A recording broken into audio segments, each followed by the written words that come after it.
อ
ต้นมาได้รับความกรุณาจากท่านผู้มีเกียรติเดินทางมาร่วมพิธีบำเพ็ญกุศลได้รับเมตตาจากพระเถรานุเถระพระสงฆ์สามเณรนะครับเมตตาได้มาแสดงธรรมสังเวชนะครับที่วัดพระบาทกลางแฟนแห่งนี้ในครั้งคืนนี้ได้รับเกียรติจากมหาวิทยาลัยมหาจุฬาลงกรณราชวิทยาลัยวิเขตเชียงใหม่รับเป็นเจ้าภาพร่วมกับองค์การบริหารส่วนตำบลนครชัยศรีจากจังหวัดนครปฐมในการบำเพ็ญกุศลในวันที่แต่แม่อุ้ยบัวผัดจรัญและในค่ำคืนนี้ได้รับเมตตาอย่างยิ่งจากพระครูสิริปริยานุศาสตร์ดร.รองเจ้าคณะอำเภอแม่แจ่มอาจารย์ประจำหลักสูตรพระพุทธศาสนาระดับปริญญาโทและปริญญาเอกของมหาวิทยาลัยมหาจุฬาลงกรณราชวิทยาลัยวิเขตเชียงใหม่จากวัดพันเบญจะได้เมตตาแสดงพระธรรมเทศนาและได้รับเมตตาจากพระสงฆ์จตุรวัตรสี่รูปนะครับจากคณะวัดพันเบญจะได้เมตตาสวดพระพิธรรมกับท่านผู้มีเกียรติที่เคารพทุกท่านครับแม่ถือว่าเป็นบุคคลสำคัญของครอบครัวก็บอกว่าแม่ไม่เคยหิวถ้าลูกยังไม่อิ่มแม่ไม่เคยง่วงถ้าลูกยังไม่หลับแม่ไม่เคยหนาวถ้าลูกยังไม่อุ่นและแม่ไม่เคยร้อนถ้าลูกยังไม่เย็นท่านจึงบอกว่าแม่นั้นเป็นมิตรในเรือนเป็นเพื่อนในบ้านเป็นอาจารย์ประจำชีวิตและที่สำคัญครับคุณแม่เป็นพรหมลิขิตชีวิตลูก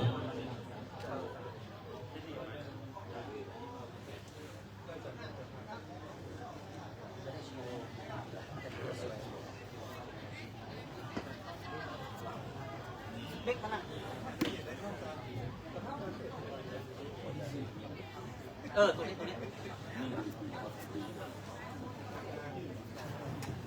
หันหน้าออกไปโอเค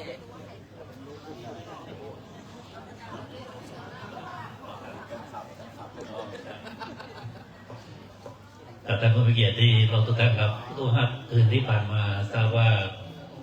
อากาศจะอุ่นสบายนะครับแต่วันนี้แปลกวันนี้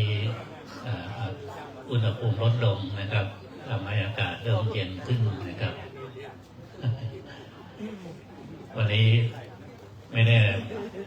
องค์เทศอาจจะเสียงสั่นเพราะว่าอยู่กลางแจ้งนะครับอาจจะหนาวนะครับแต่อย่างไรก็ตามครับในการบำเพ็ญกุศลน้อมที่แด่คุณแม่ทุกค่ำคืนนะครับพระครูวิวัฒน์สุตตสุนทรและครูบาโตเมตตาบำเพ็ญกุศลอย่างเต็มที่นะครับเพื่อที่จะอุทิศส่วนบุญส่วนกุศลให้กับคุณแม่นะครับในพระโลกเบื้องหน้าเพราะว่าในพระโลกเบื้องหน้านั้นไม่มีพาณิชยกรรมครับไม่มีการค้าขายไม่มีโภคกรรมไม่มีการเลี้ยงสัตว์ไม่มีพาณิชยกรรมครับไม่มีการทำนาเป็นอยู่ด้วยบุญกุศลที่เราสร้างไว้ในโลกนี้และบุญกุศลที่เราอุทิศให้กับผู้ที่จากไปเท่านั้นนะครับคำพระจึงบอกว่าปุญญานิปรโลกัสมิงปฏิฐาโหติปานินังบุญนั้นเป็นที่พึ่งของสัตว์ทั้งในโลกนี้และโลกหน้านะครับดังนั้นทุกค่ำคืนบุตรชายของคุณแม่พระลูกชายของพระอรหันต์จึงได้ทำอย่างเต็มที่นะครับเพื่อจะได้มาเป็นกุศลนะครับน้อมเป็นบุญเป็นกุศลที่แด่โยมแม่นะครับซึ่งเป็นมารดาเป็นพระอรหันตาของท่านอาจารย์พระครูพิพัฒน์สุตตสุนทรเป็นการแสดงความกตัญญูกตเวทีอย่างยิ่งใหญ่ในฐานะบุตรคนหนึ่งนะครับรวมกับพี่น้องนะครับญาติโดยเฉพาะวันนี้ก็มีกัลยาณมิตรญาติจากทุ่งแล้งนะครับเดินทางมาร่วมพิธีด้วยนะครับซึ่งในวันพรุ่งนี้ประมาณ 14 นาฬิกาตามหมายที่จะได้กระทำพิธีพระราชทานเพลิงศพเป็นกรณีพิเศษนะครับ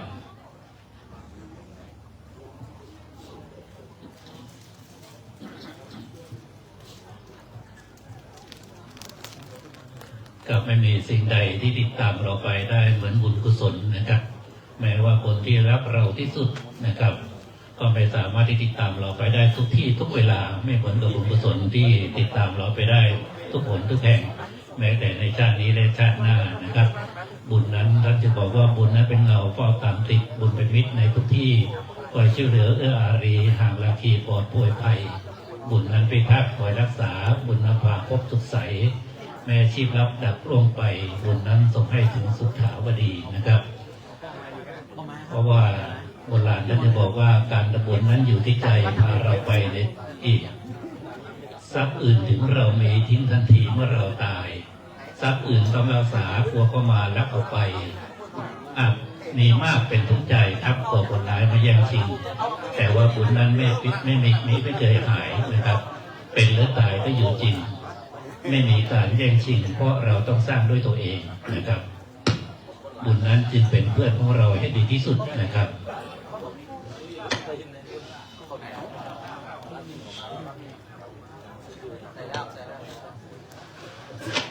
สำหรับพระสงฆ์ที่จะเมตตาแสดงธรรมในวันนี้นะครับท่านโอสิริเปรตด็อกเตอร์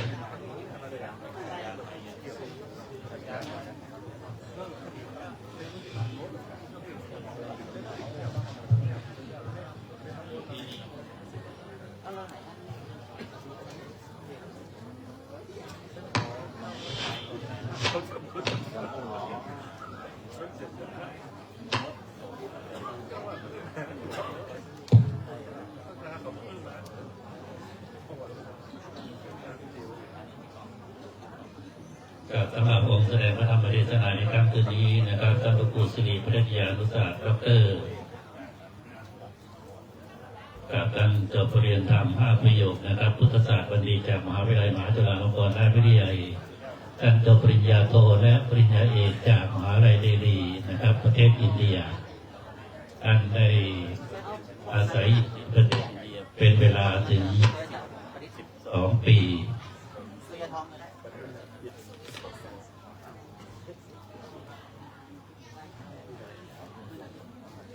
ปัจจุบันท่านดำรงตำแหน่งเป็นรองเจ้าหน้าอำเภอแม่แจ่มนะครับ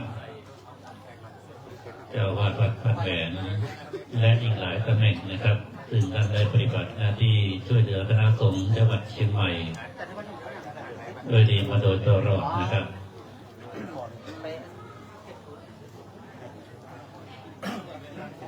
สำหรับในค่ำคืนนี้ผมขออนุญาตแจ้งกำหนดขั้นตอนเพื่อพัฒนาทราบทางนี้นะครับเมื่อได้เวลาตามที่กำหนดนะครับจะได้เริ่มสู่พิธีด้วยการจุดธูปเทียนบูชาพระรัตนตรัยนะครับที่โต๊ะบูชาจากนั้นจะเป็นการจุดเทียนทรงธรรมซึ่งจะได้น้อมนำมาธรรมเทศนาโดยพระครูสิริพระยานุศาสตร์ด็อกเตอร์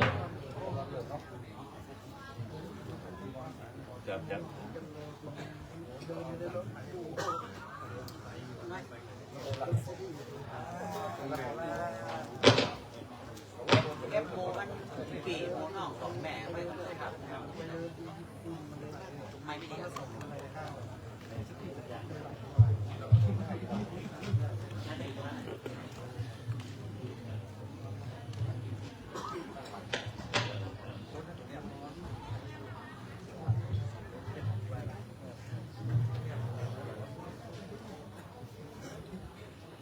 กับหลังจากจุดเทียนทรงธรรมแล้วจะเป็นการจุดเครื่องข้างน้อยนะครับด้านหน้าศิลาสังขารของคุณแม่นะครับเพื่อเป็นการบอกกล่าวดวงวิญญาณของคุณแม่ได้รับทราบว่าบัดนี้จะได้เข้าสู่พิธีบำเพ็ญกุศลน้อมอุทิศแด่ท่านจะได้อนุโมทนาในบุญกุศลนะครับจากนั้นจะได้ประเคนขันขอศีลกับเรียบร้อยแล้วพระอาจารย์จะได้นำทุกท่านไหว้พระสมาทานเบญจศีลอาราธนาธรรมนะครับประสงค์แสดงพระธรรมเทศนาตามลำดับกับจบแล้วจะได้น้อมประเคนกันเทศนะครับพระสงฆ์องค์แสดงพระธรรมเทศนาจะได้อนุโมทนาในคำรบที่1นะครับจากนั้นจะได้จุดธูปเทียนบูชาพระพิธรรมพระสงฆ์จตุรวรรษ4 รูปจะได้เมตตาสวดพระพิธรรมนะครับจบแล้วจะขอรับเกียรติท่านผู้มีเกียรติจำนวน4 ท่านนะครับได้ทอดผ้าบังสุกุลนะครับจากนั้นจะได้เรียนเชิญท่านผู้มีเกียรติอีก4 ท่านได้น้อมประเคนวัตถุไตรธรรมนะครับแต่พระสงฆ์ที่เมตตาได้สวดพระพิธรรมตามลำดับนะครับเรียบร้อยแล้วพระสงฆ์ทั้ง4 รูปจะได้อนุโมทนาจากนั้นพ ก็อาจารย์จะได้นำทุกท่านแผ่เมตตาแบบพื้นเมืองนะครับ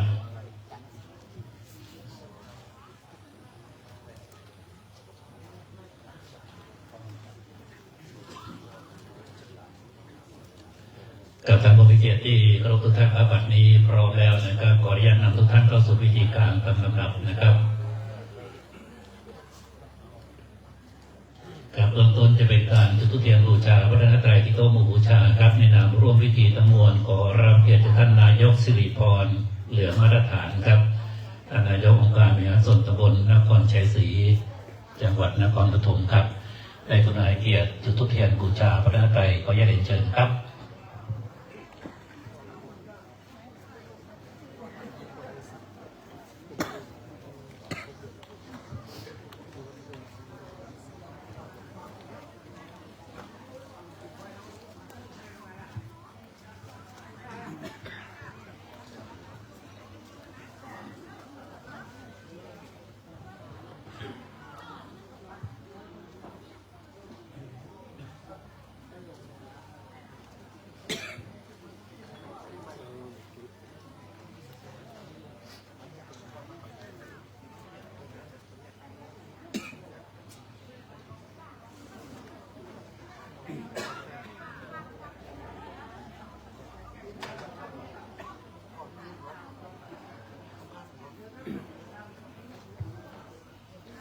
ครับขอทุกท่านพนมมือ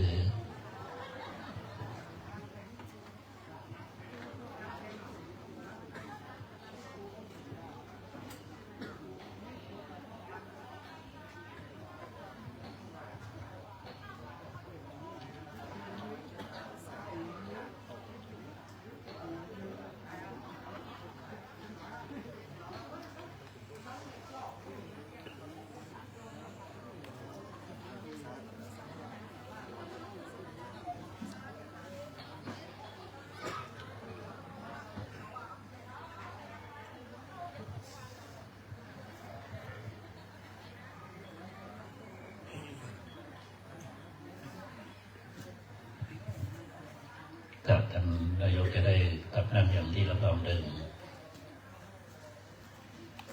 กับจากนี้จะเป็นการจุดเทียนส่องธรรมนะครับที่แท่นธรรมาสน์ขออนุญาตเรียนเชิญคุณอภิพันธ์นัทอุทัยเรื่องเรืองครับกับจุดเทียนส่องธรรมเป็นการส่องคัมภีร์และเป็นการกราบนิมนต์พระสงฆ์ลงแสดงพระธรรมเทศนาขึ้นสู่ธรรมะตามลำดับนะครับ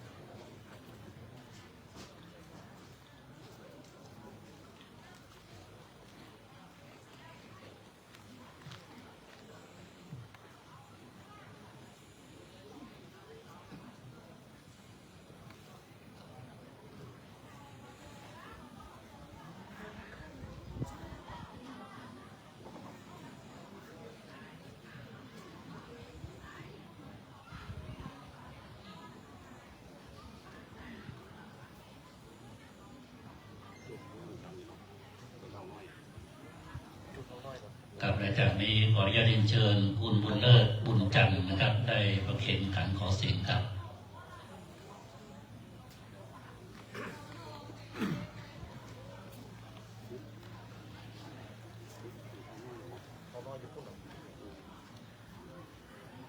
กับและจากนั้นขออนุญาตเรียนเชิญคุณวริศวงศ์เหรียญศรีวงศ์ครับได้จุดเครื่องต้องน้อยสักการะดวงวิญญาณของแม่โอยบัวผัดจรัญ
นี้ไปพ่ออาจารย์จะได้นำทุกท่านสมาทานนำไหว้พระและสมาทานเวทศิลป์ตามลำดับครับ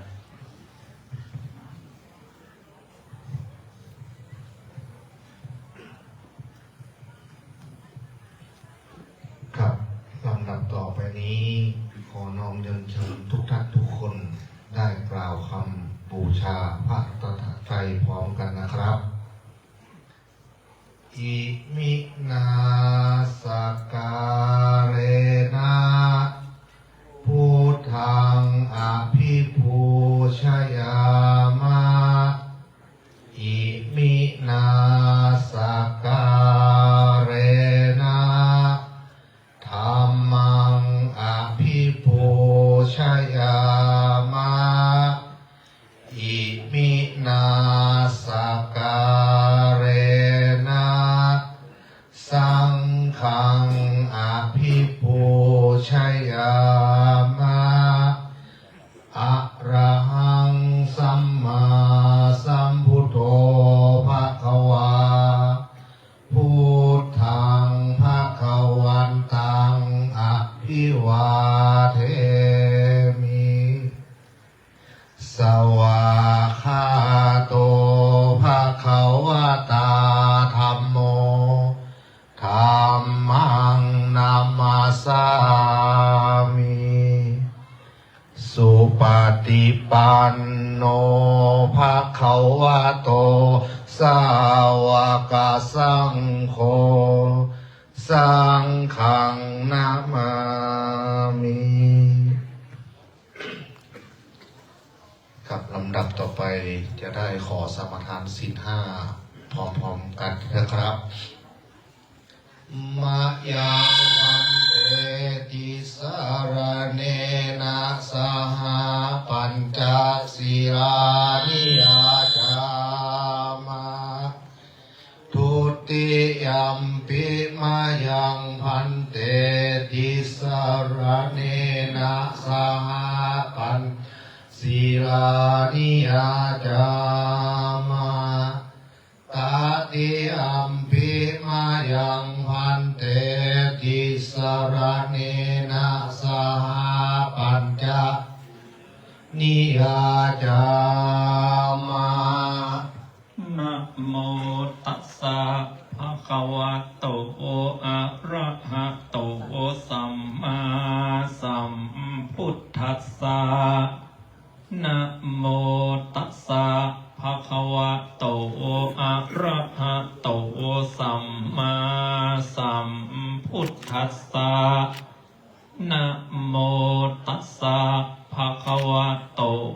อะระหะโตสัมมาสัมพุทธัสสะ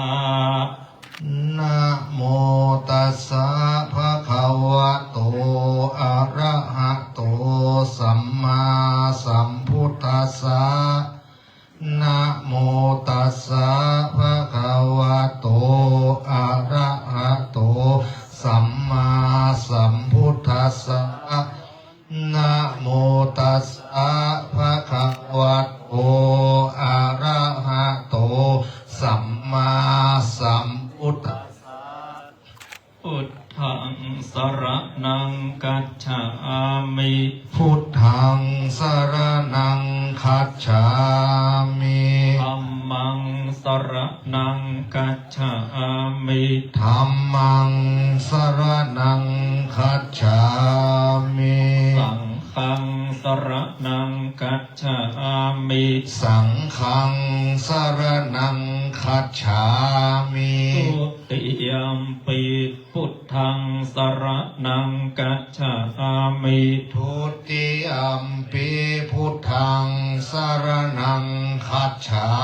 มิทุติยัมปิธัมมังสรณังคัจฉามิทุติยัมปิธัมมังสรณังคัจฉามิทุติยัมปิสั สังฆังสรณังกัจฉามิ ทุติยัมปิสังฆังสรณังคัจฉามิ ตติยัมปิพุทธังสรณังกัจฉามิ ตติยัมปิพุทธังสรณังคัจฉามิ ตติยัมปิธัมมังสรณังกัจฉามิ ตติยัมปิธัมมังสรณังคัจฉามิ ตติยัมปิสังฆังสรณังกัจฉามิ ตติยัมปิสังฆังสรณังคัจฉามิ ปานาติปาตาเวระมณีสิกขาปะตังสมาธิยามิ ปานาติปาตาเวระมณีสิกขาปะทังสมาธิยามิ ตินนาตานาเวระมณีสิกขาปะทังสมาธิยามิ อาทินนาทานาเวระมณีสิกขาปะทังสมาธิยามิ กาเมสุมิชฌาจาราเวระมณีสิกขาปะตังสมาธิยามิ กาเมสุมิสาจาราเวระมณีสิกขาปะทังสมาธิยามิ มุสาวาตาเวระมณีสิกขาปะทังสมาธิยามิ มุสาวาตาเวระมณีสิกขาปะทังสมาธิยามิ สุราเมรยะมัชฌปปมาตัฏฐานาเวระมณีสิกขาปะตังสมาธิยามิ สุราเมรยามัชฌปปมาทัฏฐานาเวระมณีสิกขาปะทังสมาธิยามิ บัดนี้ญาติโยมสาธุชนทุกท่านได้สมาทานเปล่งเสียงรับศีล5 ข้อ อานิสงส์ของศีลที่สาธุชนได้สมาทานรักษาดีแล้วนั้นมีอานิสงส์ยิ่งใหญ่มหาศาลพระภูบาลพุทธเจ้าได้ตรัสสรุป3 ประการสีเลนะสุขติงยันติ ศีลทำให้อยู่ดีไปดี ชาตินี้สะดวกชาติหน้าสบายนำไปสู่สุขติภูมิโลกสวรรค์สีเลนะโภคสัมปทา ศีลทำให้เกิดโภคสมบัติร่ำรวยเป็นเศรษฐีมีเงินมีทองสีเลนะนิพุติงยันติ ศีลทำให้หมดทุกข์หมดโศกหมดโรคหมดภัยหมดหนี้หมดศีลสิ้นกรรมสิ้นเวรเป็นเส้นทางดับทุกข์ดับโศกไปสู่พระนิพพาน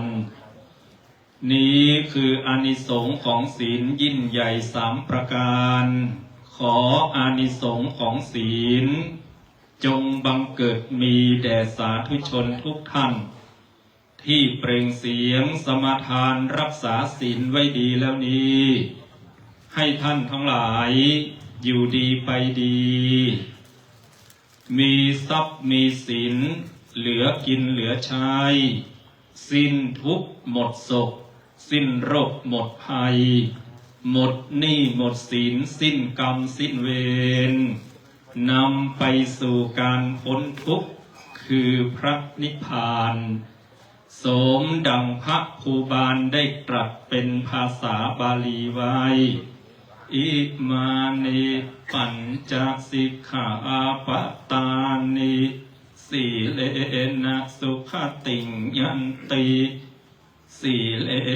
นะโปคะสัมปตาสีเลนะนิพุติงยันติตัสมาสีลังวิโสทะเย สา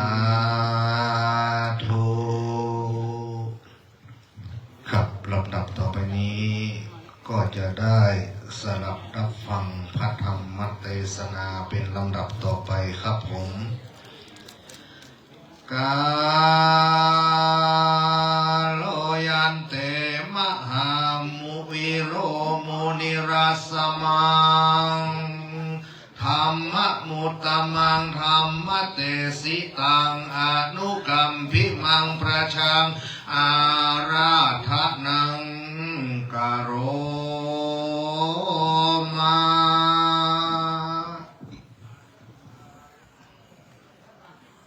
นะโมตัสสะภะคะวะโตอะระหะโตสัมมาสัมพุทธัสสะนะโมตัสสะภะคะวะโตอะระหะโตสัมมาสัมพุทธัสสะนะโมตัสสะภะคะวะโตอะระหะโตสัมมาสัมพุทธัสสะพระมาติมาตาปิตโรปุพพาจริยาติบุจจเรอาหุนายาจะปุตตานังปัจฉายะอนุกรรมปกาติณโอกาสบัดนี้จะรับประทานแสดงพระธรรมเทศนาปารภการทำบุญของสมณศรัทธาและมนต์ราชศรัทธาทั้งหลายอันมีท่านอาจารย์พระครูพิพัฒน์สุตสุนทรด็อกเตอร์ผู้ช่วยเจ้าอาวาสวัดเจ็ดยอดพระรามหลวงเจ้าอาวาสวัดพระบาทปังแฟนที่เฮาฮู้จักกันว่าครูบาโตพร้อมทั้งลูกหลานครอบครัวจรัญผู้เป็นญาติพี่น้องลูกหลานของคุณยายบัวผักจรัญซึ่งได้ถึงแก่มรณกรรมตามธรรมดาชีวิตของชาวโลกที่ว่าตามธรรมดานั้นคนเราเกิดมา100ก็ตาย100เกิดมาล้านก็ตายล้านเกิดมาแสนก็ตายแสนไม่มีใครที่เกิดมาแล้วไม่ตายเหมือนดังคุณยายหรือคุณแม่บัวผัดจรัญผู้เป็นยมมารดาของ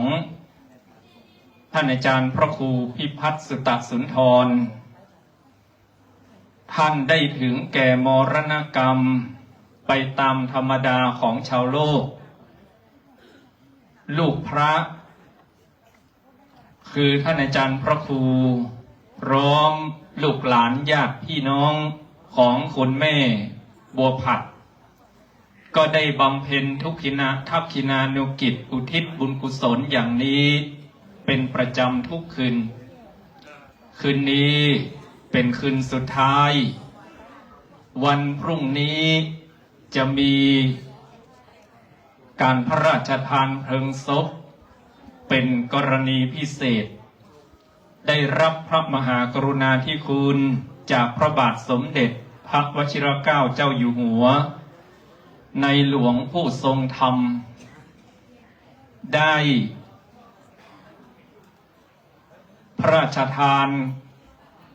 ในการพระราชทานเพลิงศพคืนนี้ ทางท่านอาจารย์พระครูพิพัฒน์สุตสุนทรผู้เป็นลูกพระลูกตุได้เป็นประธานเก้าเป็นเจ้าภาพในการบำเพ็ญกุศลร่วมกับญาติกาพี่น้องจากอำเภอรองจังหวัดแพร่ร่วมกับลูกศิษย์ทุกคนทั้งเชียงใหม่เชียงรายกรุงเทพมหานครทุกคนทุกแห่งและได้รับเมตตาธรรมจากพระมหาเถระมีพระเดชพระคุณพระเทพปริยัติที่ปรึกษาเจ้าคณะภาคเจ็ดเจ้าอาวาสวัดเจ็ดยอดพระรามหลวงในฐานะที่ท่านอาจารย์พระครูพิพัฒน์สุตสุนทรเป็นผู้ช่วยเจ้าอาวาสวันนี้พระเดชพระคุณหลวงพ่อมอบหมายท่านอาจารย์พระครูสุตพัฒโนดมผู้ช่วยศาสตราจารย์ด็อกเตอร์ผู้ช่วยเจ้าอาวาสพระรามหลวงวัดเจ็ดยอดได้มา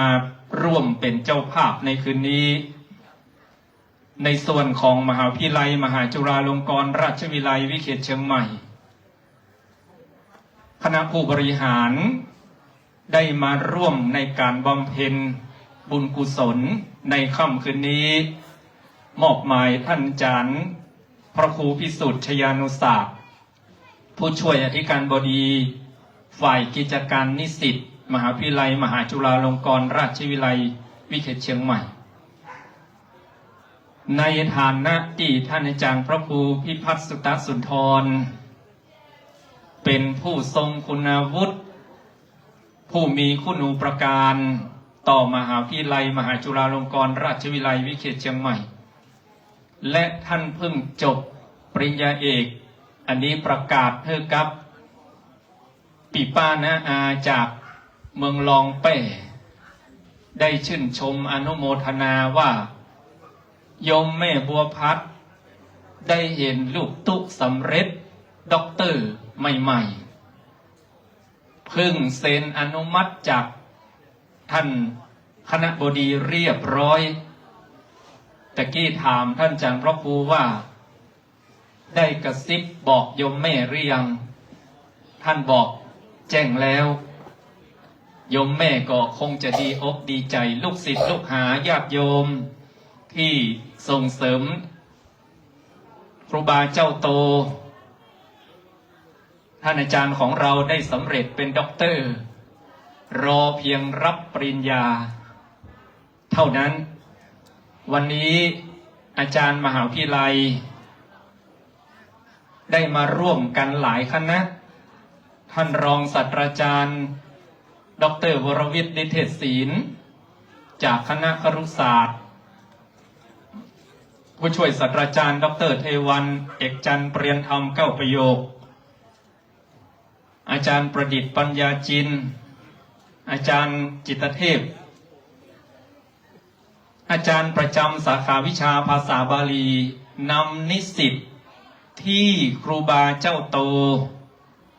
ลูกตุ๊ของคุณแม่บัวพัดได้ถวายทุนการศึกษาทุกปีโยมที่เป็นลูกศิษย์ลูกหาของท่านอาจารย์พระครูพิพัฒน์สุตสุนทรเนี่ยได้ทำบุญหลายต่อคืนนี้ที่โยมเห็นพระเยอะๆนี้คือผู้ที่รับทุนการศึกษาสืบทอดพุทธวจนะภาษาบาลีพระพุทธเจ้าในร่มบารมีของท่านอาจารย์พระครูพิพัฒน์สุตสุนทรที่ถวายทุนการศึกษาแด่พระเดชพระคุณพระเทพปริยัติที่ปรึกษาเจ้าคณะภาคเจ็ดท่านรองศาสตราจารย์ดร.สมบูรณ์ตาสนธิอาจารย์ประจำหลักสูตรวิปัสสนาธุระปริญญาโทวันนี้คณะสงฆ์อำเภอดอยสะเก็ดหลวงพ่อพระครูชลทานพิทักษ์พร้อมคณะสงฆ์มาร่วมให้กำลังใจกับท่านอาจารย์พระครูพิพัฒน์สุตสุนทรสาธุชนญาติโยมทุกท่านพ่อแม่นั้น พระพุทธเจ้าได้ตรัสสอนว่าลูกหลานทุกคนเป็นหน้าที่ที่จะต้องปฏิบัติต่อพ่อแม่5 ข้อ 1. ท่านเลี้ยงเรามาต้องเลี้ยงท่านตอบ 2. ท่านมีกิจการอันใดก็ช่วยประกอบกิจการท่านให้เด่นให้ดี 3. รักทรัพย์4 สกุลวงศ์ตระกูลจรัญแม่บัวพัดฮือมาลูกหลานทุกคนก็ต้องรักทรัพย์4 สกุลวงศ์ 4. ดำรงตนสมกับเป็นทายาทพ่อแม่มอบทรัพย์มรดกอันใดฮือมาต้องรักษาสมบัตินั้นให้สมกับผู้ที่รับมรดก ข้อที่ 5 เมื่อท่านตายจากทำบุญอุทิศเราจะสังเกตทันว่า4 ข้อแรกทำเมื่อพ่อแม่มีลมหายใจโคนล้านนาเจียงใหม่เมืองเป้บอกว่าฮือทำเมื่อพ่อแม่ใจยังดังสาบท่านอยู่ฮือเลี้ยงไก่ข้อ 1 ข้อ 4 ข้อนั้นเลี้ยงไก่เมื่อท่านมีลมหายใจแต่บ่เพียงพอเพราะพ่อแม่นั้นมีพระคุณอันยิ่งใหญ่ต่อลูกแม้ท่านล่วงลับไปแล้วต้องทำบุญอุทิศให้ท่านในวันนี้ท่านอาจารย์พระครูพิพัฒน์สุตสุนทรและลูกหลานครอบครัวจรัญได้ปฏิบัติตามพระธรรมคำสอนแห่งองค์สมเด็จพระสัมมาสัมพุทธเจ้ายามที่คุณแม่บัวพัดอยู่ได้เลี้ยงไก่ท่านถามท่านอาจารย์พระครูพิพัฒน์สุตสุนทรก่อนขึ้นธรรมาสน์ว่าคุณแม่ได้ป่วยไข้ก่อนท่านอาจารย์พระครูว่าแม่บ่ได้มีโรคประจำตัวแม่ไปดีกลัวท่านอาจารย์พระครูจะ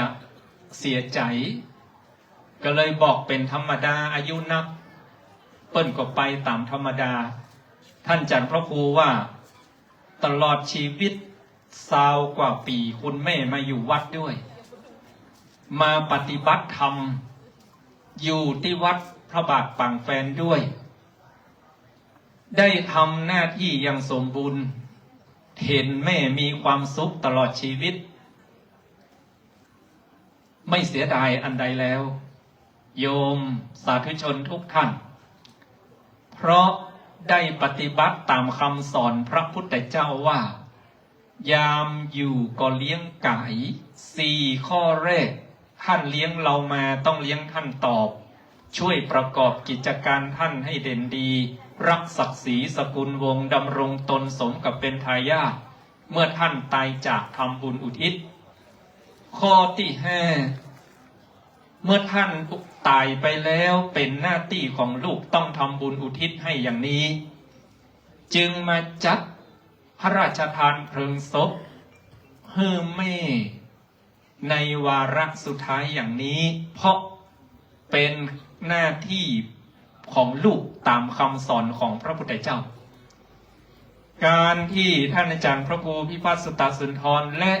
พี่น้องจรัญ5 คนรวมท่านอาจารย์พระครูปู่ป้าลุงอาจากเมืองแป้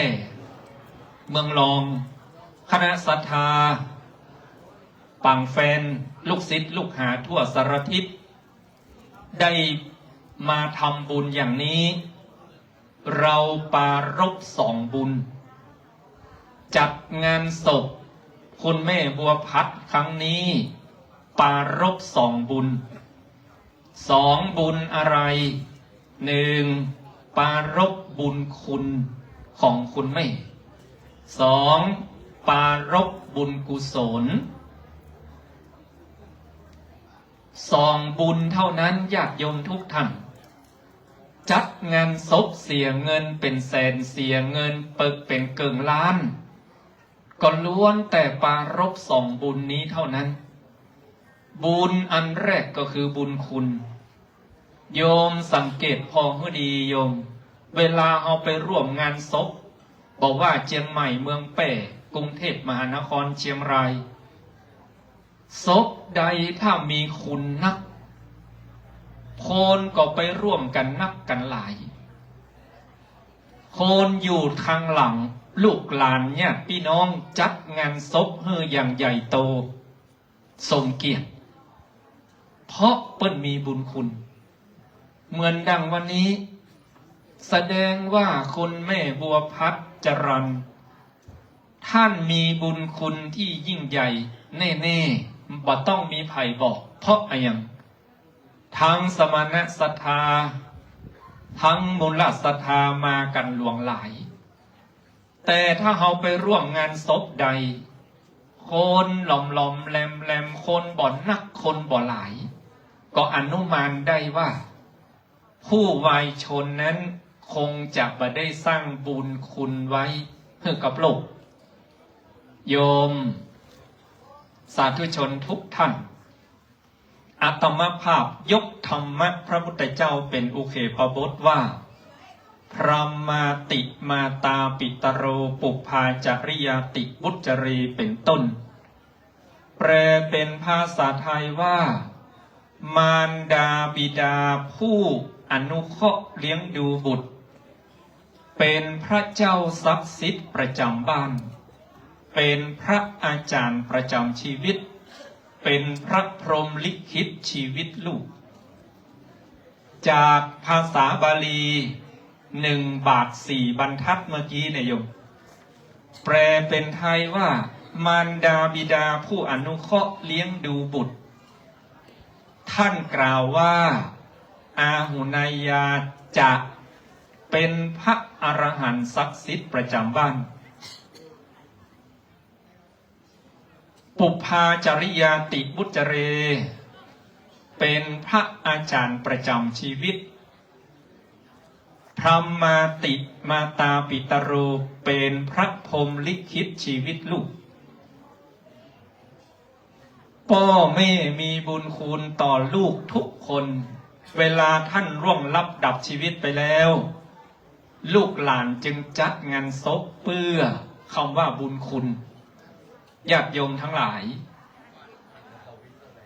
ที่ว่าพ่อแม่เป็นพระอรหันต์ศักดิ์สิทธิ์ประจำบ้านเนี่ยเรานับถือครูบาโตวัดพระบาทปังแฟนว่า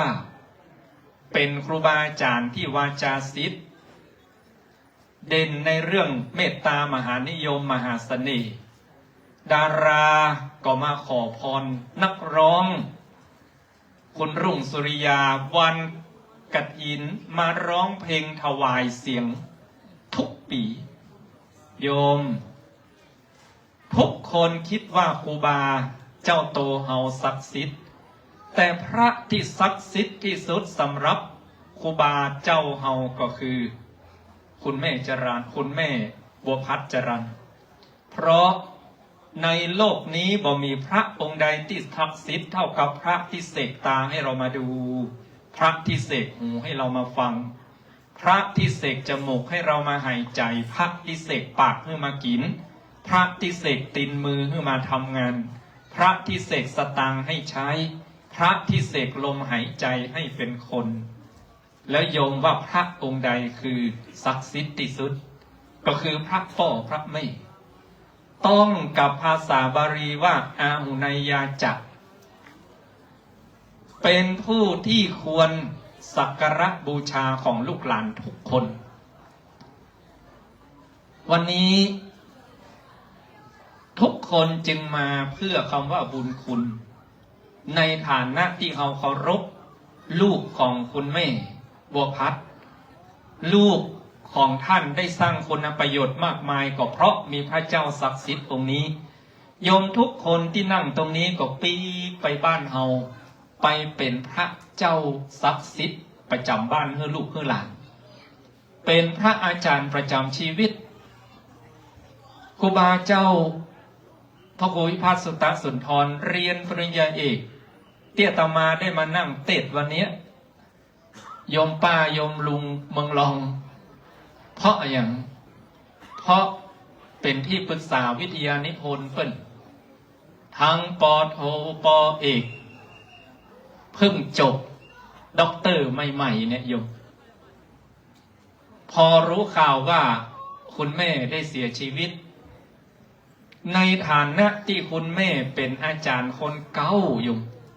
ก่อนจะไปเรียนหนังสือที่มหาวิทยาลัยสงฆ์แม่บัวพัดสอนให้นั่งสอนให้เดินสอนให้กินสอนให้นอนสมัยเตยมแม่ป่อเป็นอาจารย์คนแรกที่สอนให้ถ่ายสอนให้ล้างก้นอาตมาภาพสอนปริยเอกครูบาเจ้าเนี่ย3 ชั่วโมงสอนเรียบร้อยเปิ้นปิกมาวัดเปิ้นจะทำวัดกาบัดทำวัดกาอาตมาภาพบ่ฮู้ละแต่คุณแม่บัวพัดสอนตั้งแต่ตื่นเจ้าจนถึงเข้านอนสอนครูบาเจ้าตั้งแต่เกิดจนถึงตายโยมสาธุชนทุกท่านพระพุทธเจ้าของเฮาเนี่ยเกิดมา7 วันแม่คือพระนางสิริมหามายาที่วงคตแม่ตายละพระพุทธเจ้าเป็นลูกกำพร้าแต่เมื่ออายุ7 วันพระพุทธเจ้าสำเร็จเป็นตนเป็นองค์เป็นพระพุทธเจ้าเมื่ออายุ35 ปีวางรากฐานศาสนาทุกอย่างยมตำแหน่งที่ใหญ่ที่สุดในโลกคือตำแหน่งศาสดาเพราะเป็นครูของเทวดาและมนุษย์บำเพ็ญบารมีมาเพื่อตำแหน่งนี้4 อสงไขยกับแสนมหาคัพนับพบนับชาติไม่ได้แต่โยมฟังให้ดีนะอายุ42 ปีพระพุทธเจ้าประกาศลาออกจากศาสดาเอกของโลก3 เดือนประกาศต่อหน้ามหาชนที่เมืองสาวัตถีว่า3 เดือนนี้มอบพระสารีบุตรดูแลศาสนาแล้วพระองค์ไปไหนโยมพระพุทธเจ้าไปหาแม่พระนางสิริมหามายาไปเกิดเป็นมายาเทพบุตรอยู่กับแม่3 เดือนบัลลงมาบนโลกมนุษย์เลยทิ้งตำแหน่งใหญ่ที่สุดในโลกที่ทุกคนปรารถนาบำเพ็ญ4 อสงไขยกับแสนมหากัปเพื่อไปทำหน้าที่ที่ยิ่งใหญ่กว่านั้นคือหน้าที่ของลูกโยมลองไปเปิดดูประวัติของพระพุทธเจ้าพระสารีบุตรนอนตายบรรลับถ้าบ่ได้โปรดแม่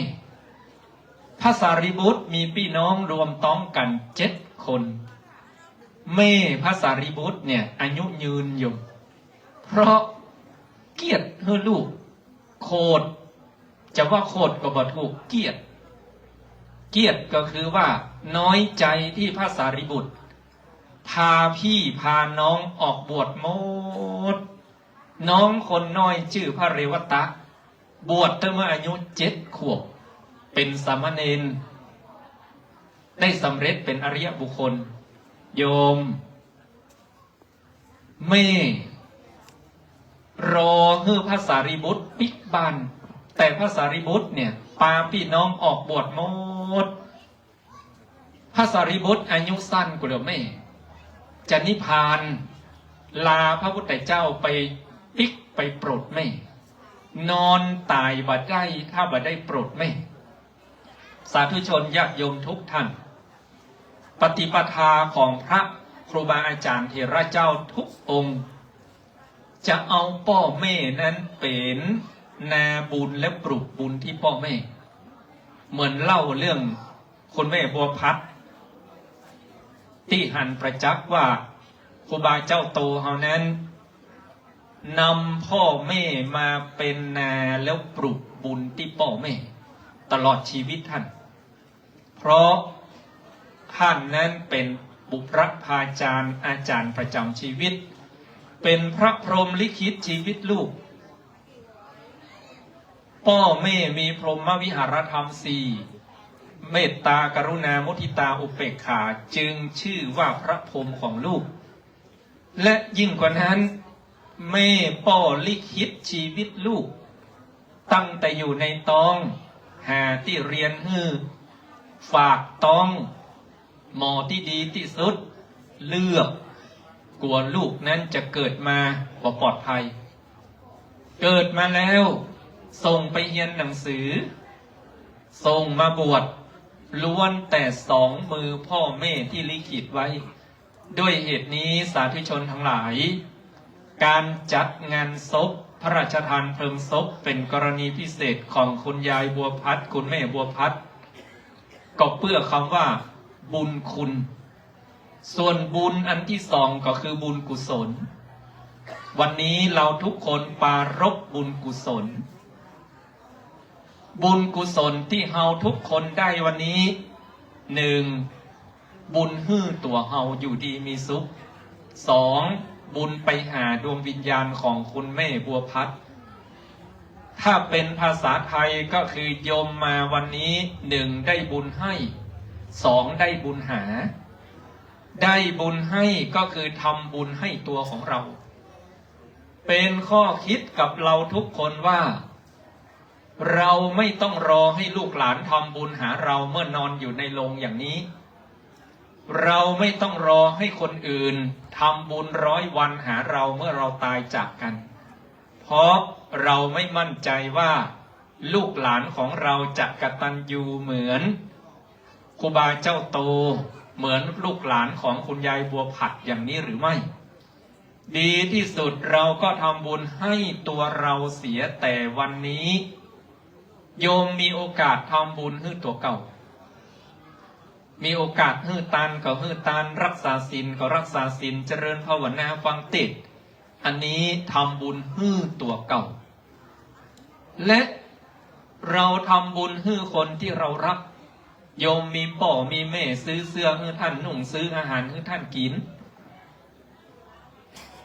มีผัวมีเมียทำดีต่อกันอู้ดีต่อกันพูดดีต่อกันดีกว่าไปรอทำบุญหากันเมื่อครบ100 วันวันนี้แม้ว่าลูกหลานแม่บัวพัดได้ทำบุญฮื้อแม่ตลอดชีวิต75 ปีแต่ก็มาทำบุญหากันอย่างนี้เพราะเป็นคำสอนพระพุทธเจ้าบุญของเราก็สำเร็จละทำบุญฮื้อตัวเอาอยู่ดีมีสุขและทำบุญไปหาดวงวิญญาณของคุณแม่บัวพัดจรัญเอาละบัดนี้ขอญาติโยมสาธุชนทุกท่านได้น้อมจิตน้อมใจประนมมือสมเจตนาที่ครูบาเจ้าพระครูพิพัฒน์สุตสุนทรด็อกเตอร์ผู้ช่วยเจ้าวาดวัด7 ยอดพระรามหลวงลูกตุลูกพระของคุณแม่บัวพัดจรัญพร้อมด้วยญาติพี่น้อง5 คนญาติกาจากเมืองรองลูกศิษย์ลูกหาทั่วสารทิศครูบาอาจารย์มหาวิทยาลัยมหาจุฬาลงกรณราชวิทยาลัยวิเขตเชียงใหม่ทุกสาขาทุกคณะผู้บริหารทุกรูปทุกคนครูบาอาจารย์เมืองดอยสะเก็ดได้กระทำบำเพ็ญวันนี้ก็เพื่อส่องบุ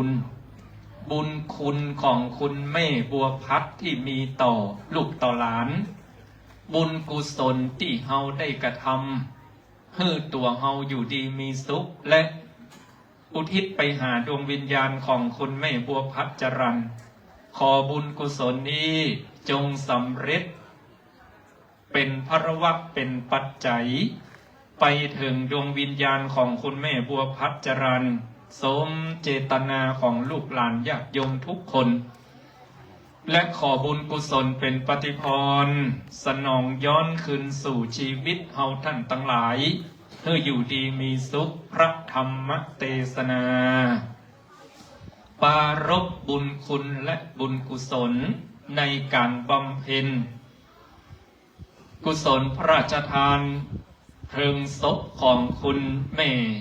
บัวพัดจรัญเป็นกรณีพิเศษในค่ำคืนนี้สมสมัยได้เวลาขอยุติลงคงไว้แต่เพียงเท่านี้เอวังก็มีด้วยประการฉ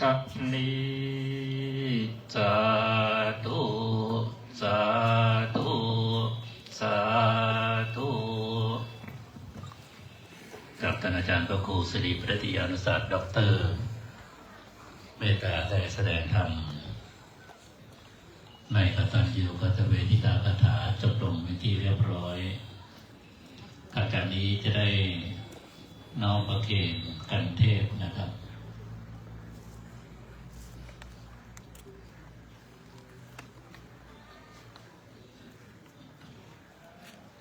กับในนามร่วมพิธีทั้งมวลครับขอ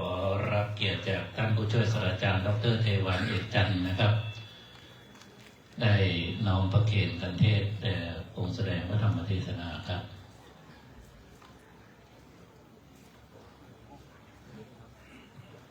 กับท่านผู้ช่วยศาสตราจารย์ดร.เทวันเอกจันทร์นะครับอาจารย์ประจำมหาวิทยาลัยมหาจุฬาลงกรณวิทยาลัยครับเรียนธรรม9ประโยคครับ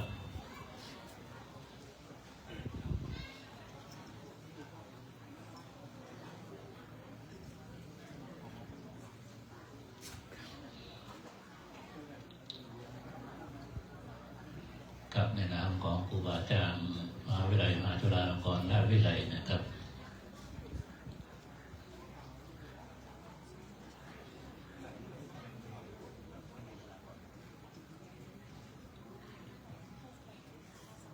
กับจากนี้องค์แสดงพระธรรมเทศนาจะได้เมตตาอนุโมทนานะครับขอเรียนเชิญท่านผู้มีเกียรติที่เคารพทุกท่านนะครับตั้งใจกรวดน้ำน้อมอุทิศส่วนบุญส่วนกุศลแด่คุณแม่บัวผัดจรัญและรับพรจากประสงค์ประรบที่1ครับยะถาวาริวะหาปุลาปาลิปุเรนติสาขลังเอวะเมวะอิโตทินังเปตานังอุปกัปปติอิชิตังปฏิตังตุมหังคิปะเมวะสมิจฉตุสัพเพปุเรนตุสังกปาจันโทปันนรโสยถามณิโชติลโสยถาเจโตปนิธานโตกรรมกรรมอาธนาของท่านอาจารย์พระครูพิพัฒน์สุตะสุนทรและสาธุชนญาติโยมตั้งหลายมีด้วยประการสันใดชมิตจันตุของปันอุดมสมฤทธีจุเยี่ยงจุปการนั้นจุงจักมีสมดังภาษาบาลีได้ตรัสเป็นบาทปอนใจว่าสัพพีติโยวิวัชชันตุสัพพะโรโควินัสสตุมาเตภวะตุนปรโยสุขีตีคายุโกภวะอภิวาทนัสสีริสนิจังวุธาปจายโนจัตตารโรธรรมาวัฏันติอายุวันโนสุขังปะลังสาธุ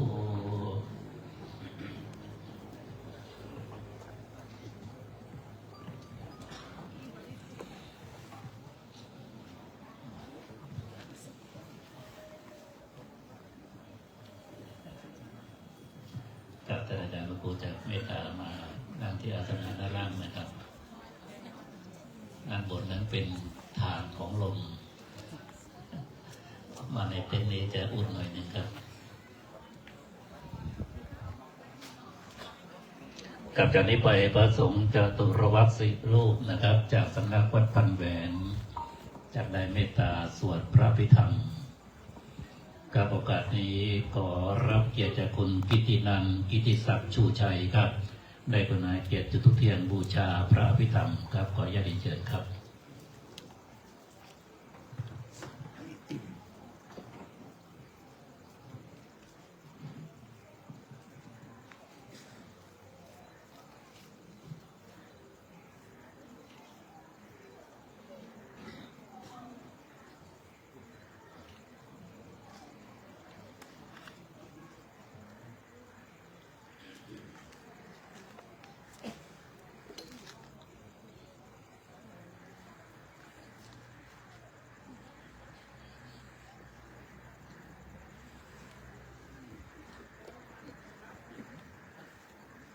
นะโมตัสสะภะคะวะโตอะระหะโตสัมมาสัมพุทธัสสะนะโมตัสสะภะคะวะโตอะระ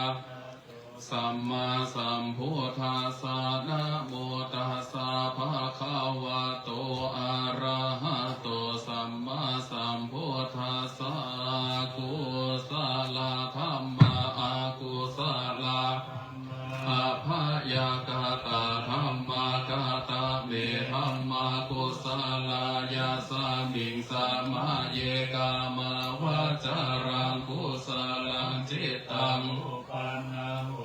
โสมานาสาสหาคาตังญาณสัมปยุตังรูปารัมมานังวาสัทธารัมมานังวาคันธารัมมานังวาราสารัมวาโพธพารัมมานังวาธรรมาลัมมานังวายังวาปานาราภาตาสามิงสมาเยปะโสติอวิเคโปโหติเยวาปานาตาสามิงสมาเยอัญเยติอาทิปติจาสมุปันนาอารูปิโนอิเมธัมมากุสลา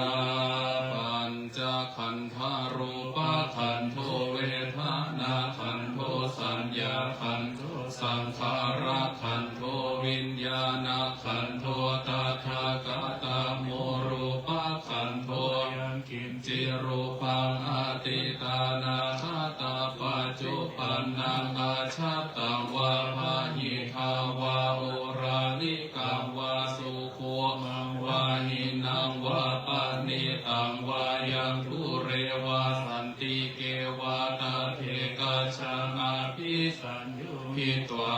ภิสังขิปิตวายังวุจติรูปะขันโทสังฆาโหอาสังฆาโหสังฆาหิเตนะอาสังฆาหิตังอาสังฆาหิเตนะสังฆาหิตังสังฆาหิเตนะสังฆาหิตังอาสังฆาหิเตนะอาสังฆาหิตังสัมปะโยโควิปะโยโคสัมปะยุเตนะวิปะยุตังยุเตนะสัมปะยุตังอาสังฆาหิตั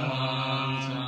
ปัญญาติโยขันธปัญญาติอายตนะปัญญาติธาตุปัญญาติสัจจะปัญญาติอินทรียปัญญาติปุคลาปัญญาติกิตาวาตาปุคลานังปุคลาปัญญาติสัมมายาวิมุตโตอาสัมมายาวิมุตโตกุปะธัมโมอากุปะธัมโมปาริหานะธัมโมอาปาริหานะธัมโมเจตนาภาโพอนุรักขานาภาโพปุถุชโนโคตาราภูพายุปาระโตอาภายุปาระโตภาปาขามโนอาภาปาขามโนนิยโตอนิยโตปฏิปันนาโกภาเลทิโตอะระหะอะระหะตยะปฏิปันโน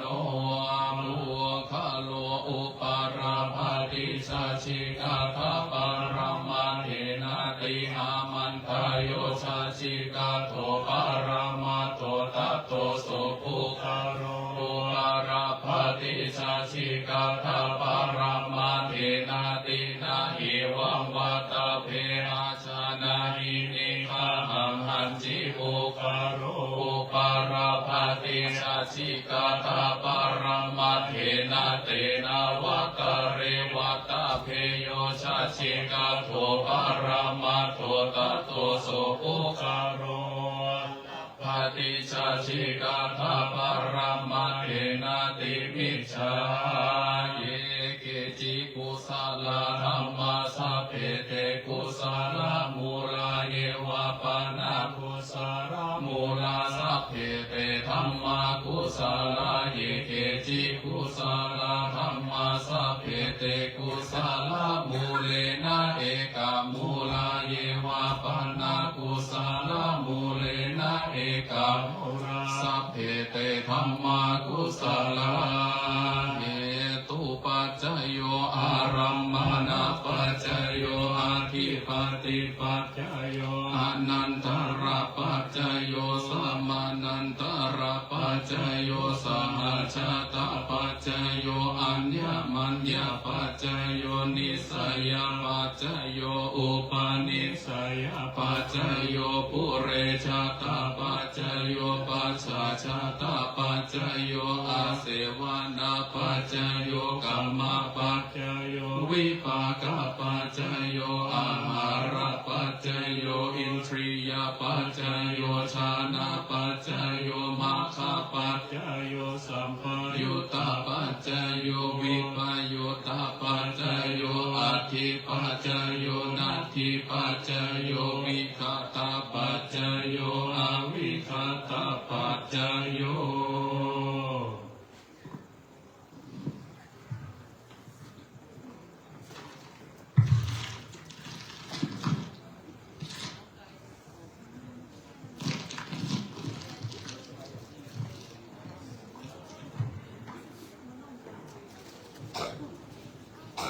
กับวันนี้พระสงฆ์จะตรวัดสีรูปมาไว้เมตตาสวดพระพิธรรม7 คำปีจบลงเป็นที่เรียบร้อยนะครับ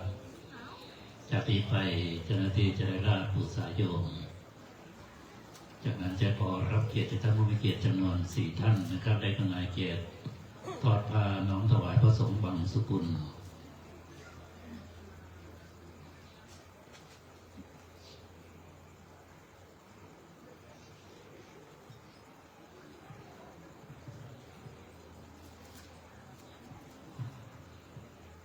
กับเชิญรับปาจากพ่ออาจารย์นะครับ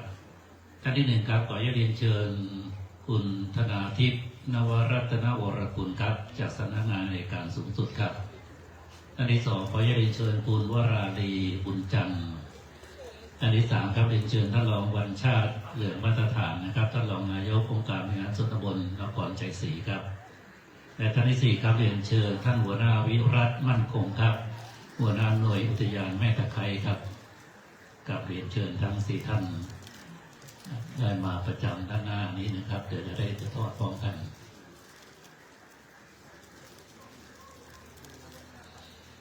กับในการทอดผ้าบังสกุลให้ทุกท่านได้จบ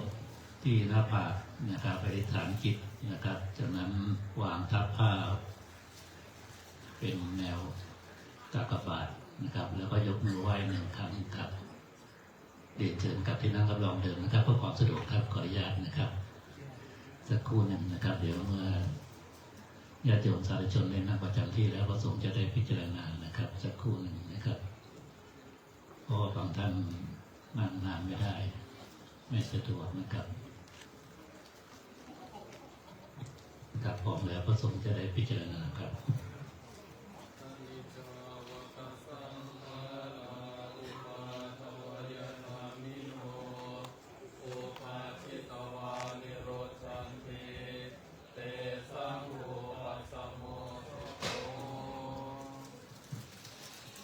จากนั้นเจ้าหน้าที่จะได้เก็บปูสายโยมและจะได้เทียบวัตถุไตรธรรม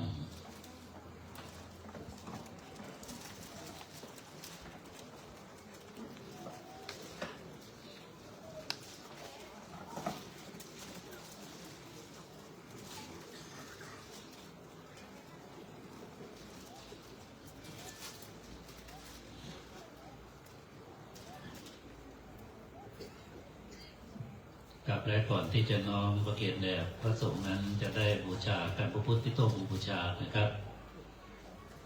บูชาการพระพุทธที่โต๊ะบูชาขอให้เรียนเชิญคุณจิรพันธ์แสนแจ้นะครับสมาชิกองค์การบริหารส่วนตำบลทุ่งแรงครับอำเภอหลวงแพร่นะครับจะได้บูชาการพระพุทธที่โต๊ะบูชาเป็นปฐมเป็นธรรมเนียมปฏิบัติของชาวล้านนา8 จังหวัดภาคเหนือในการมาเป็นกุศลทุกครั้งได้จัดการพระพุทธไว้บูชา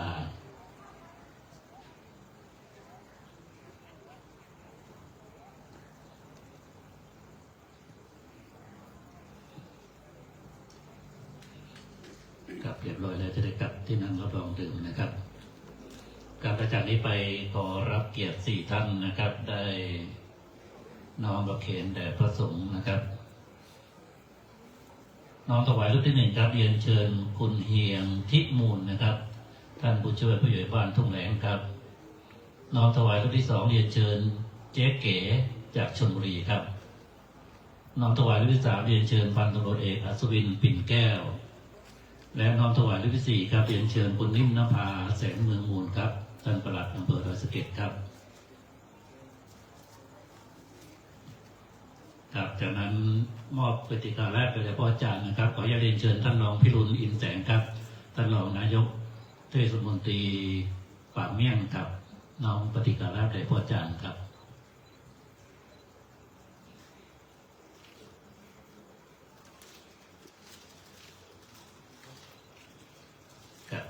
เคแล้วทั้งที่ท่านจะได้กลับอย่างที่ลำลองเดิมนะครับ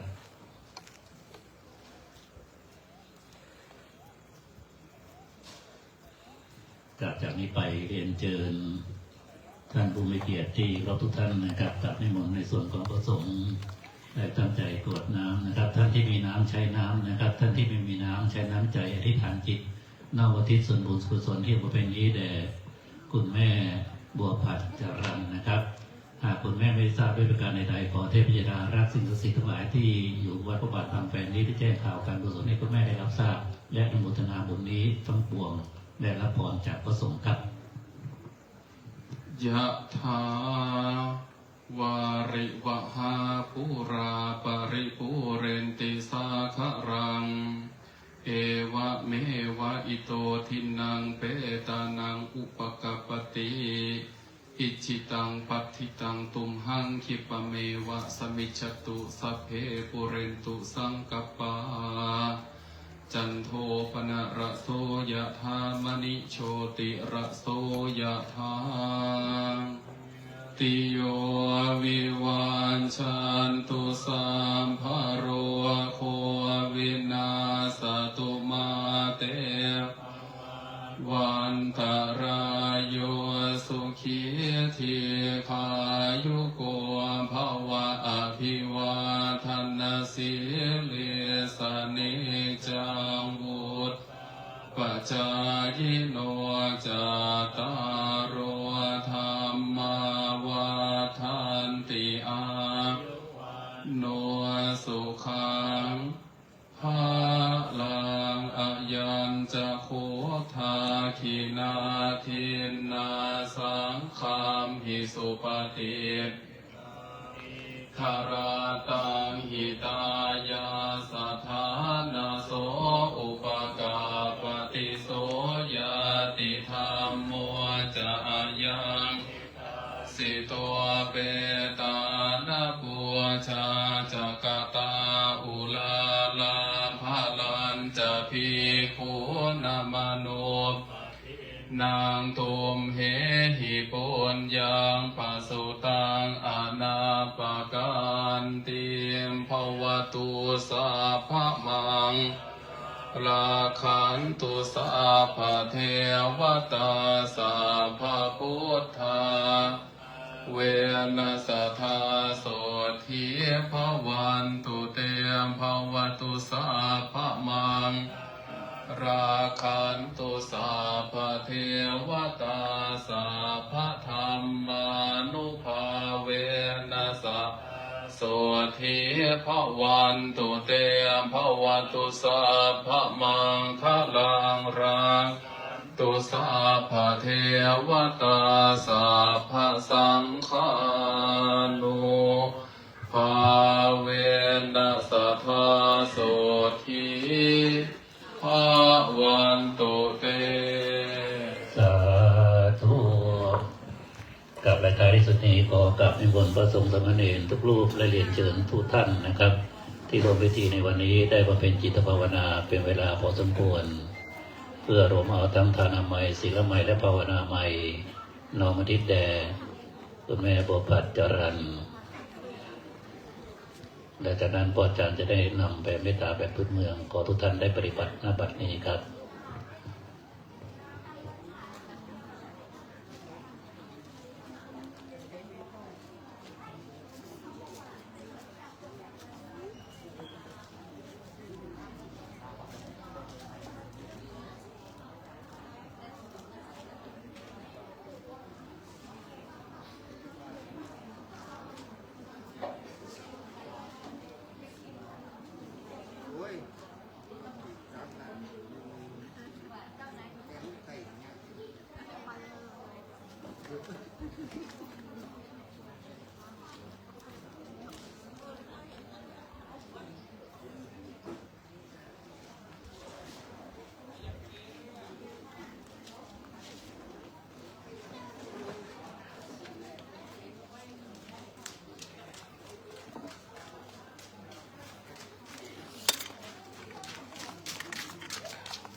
กับพอสมควรแก่เวลาพระอาจารย์จะได้นำแผ่เมตตาแบบพื้นเมืองครับ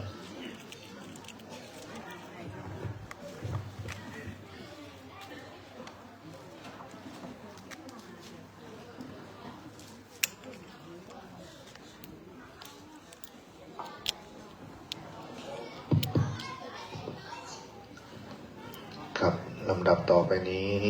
จะได้กรวดน้ำแบบเมืองเหนือ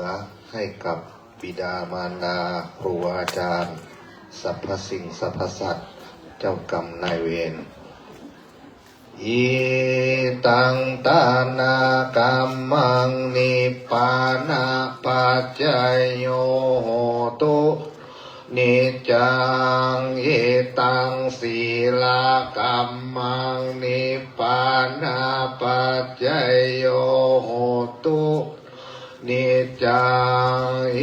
ตังภาวนากรรมังนิพพานาปัจจยโยโหตุนิจจังยังกินจิกุสรังกัตตปังกัมมังสัพกาเตหิกาตังปุญญังโนอนุโมทันตุสุนันตุพนโตเยเทวาอาสามิงกาตาทิขายุกาสะทาโหตุสัพพะสัตตานังสุขีอัตตานังปาริรันโตมาตาปิตาสุขิตาโหตุทุกขปะมุญจันโตสัพเพยติกาสุทุกขประมุญจันโตสัพเพอายาติกาสุขิตาโหตุทุกขประมุญจันโตสัพปิสาสัพเพยากาสัพเพเปตาสุขิตาโหตุทุกสัพเพนาคาตาสุขิตาโหตุทุกขพระมุญจันตุสัพเพเทวาสุขิตาโหตุทุกสัพเพอาจาริยุปัชฌายาสุขิตาโหตุทุกขพระมุญจันตุสัพพะสัมปัตชะมิงชันตุโอกายเยนะวาจายะวะเจตสาวาพุทเทกุกัมมังปะกตังมยายังพุทโธปฏิคันหาตุอัจฉยันตังกาลันตะเลสังวลิตุงวะพุทเทกายเยนะวาจายะวะเจตสาวาธัมเมกุกัมมังปะกตังมยายังธัมโมปฏิคันหาตุอัจฉยันตังกาลันตะเลสังวลิตุงวะธัมเม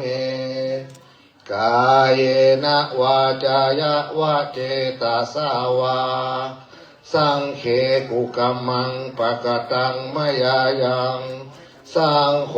ปฏิคันหาตุอัจฉยันตังกาลันตะเลสังวลิตุงวะสังเขครับอันดับต่อไปจะได้ขอขมาพระสงฆ์ทุกรูปตามลำดับชั้นนะครับวันทามิพันเตสัพพังอัปปาราทังคัมมาทาเม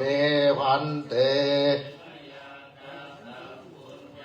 สามินาอ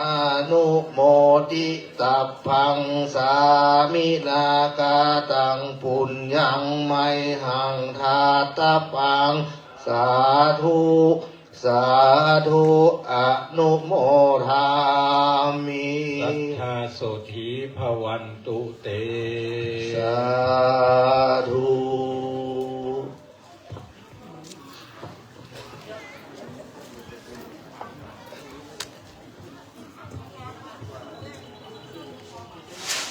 จากตำบลเกียรติที่เราทุกท่านก็ต้องการเป็นกุศลในขั้นตอนนี้ ได้รับเกียรติจากมหาวิทยาลัยมหาจุฬาลงกรณวิทยาลัยวิกฤตเชียงใหม่นะครับพร้อมทั้งองค์การบริหารส่วนตำบลนครชัยศรีจังหวัดนครปฐมรับผิดชอบในการบำเพ็ญกุศลรับผิดชอบคุณแม่บัวพันธ์จรัญนะครับ ในนามของครอบครัวจรัญในนามของพระครูบาโตนะครับพระครูเป็นผู้ตัดสินใจดร.ก็ขอกราบขอบพระคุณในเมตตาของพระสงฆ์แล้วก็อนุโมทนากับญาติโยมสาธุชนนะครับที่เดินทางมาร่วมพิธีในวันนี้ครับขอทุกท่านเดินทางกลับโดยสวัสดิภาพครับขอบคุณครับ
รับอะไร